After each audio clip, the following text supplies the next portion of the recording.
stuff, and I'm glad you all came tonight. We're all scared to death, hope it doesn't show too bad, but this is really exciting to try this for the first time for all of us. And tonight I would like to talk about my favorite four-letter word. Silence. That's right. L-O-V-E,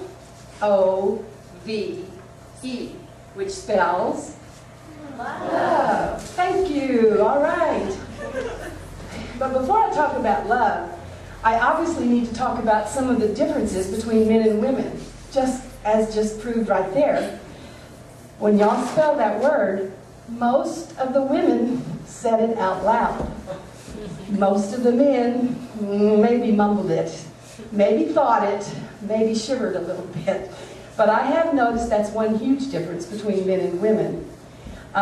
I know you all have heard of Dr. John Gray, who wrote that wonderful book, Men Are From Mars, which is the planet of war, and women are from Venus, named after the goddess of love. So there's no wonder that we're all in trouble when we get together. We're from different planets.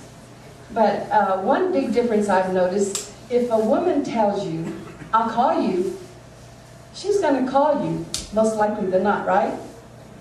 If a man says, I'll call you, more likely than not, ladies, am I right?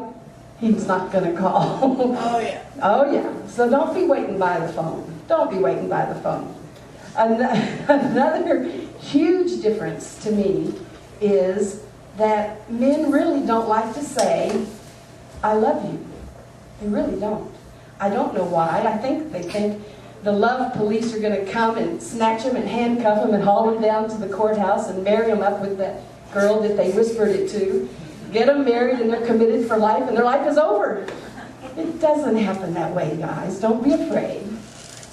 I was married, and during our marriage, my husband signed us up for a seminar at the church, and it was called How to Make Your Good Marriage Better.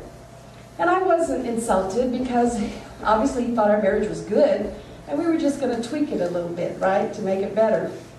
And so one of the exercises in the class was we got to write down one thing we wanted our spouse to do. So right away, I wrote down the one thing that was bugging me, and had been bugging me for quite a while. And Jerry opened it up, read it. Please say, I love you every day. He shook his head, folded his arms, and said, nope, I'm not going to do it. I mean, serious. And I said, Jerry, what? It's free, doesn't cost a thing. It takes, what, less than 3 seconds? And makes my little heart get up and dance? And he said, not going to do it. I said, why? He said, if I tell you that, which he wouldn't even say the phrase, it won't mean a thing. Well, that was obviously the beginning of the end. I just didn't know it at the time. We were happily married for 25 years. The marriage lasted 37, however. Yes, good audience. On TV, I noticed on Good Morning America just last week, there were 3 other little words that came up. And there was this, truly, a 98-year-old woman who was celebrating her 77th anniversary with her 101-year-old husband. Well, he was in the hospital, but they were celebrating nonetheless.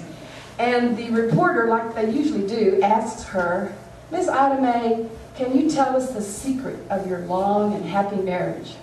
And she looked right at that camera and said, Sonny boy, eventually you learn to say those 3 little words, I was wrong. Benjamin Franklin once said that when you enter into a marriage or a serious relationship, that you should keep your eyes wide open before and half shut afterwards.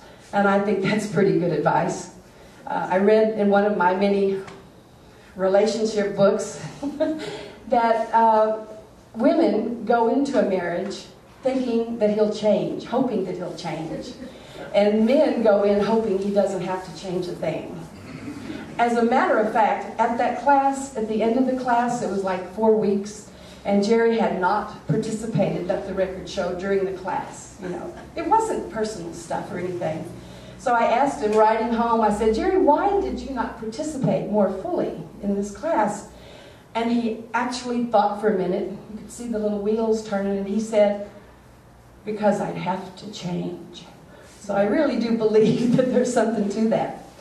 Now, now that I'm free, though, I'm looking for, like, Mr. Right.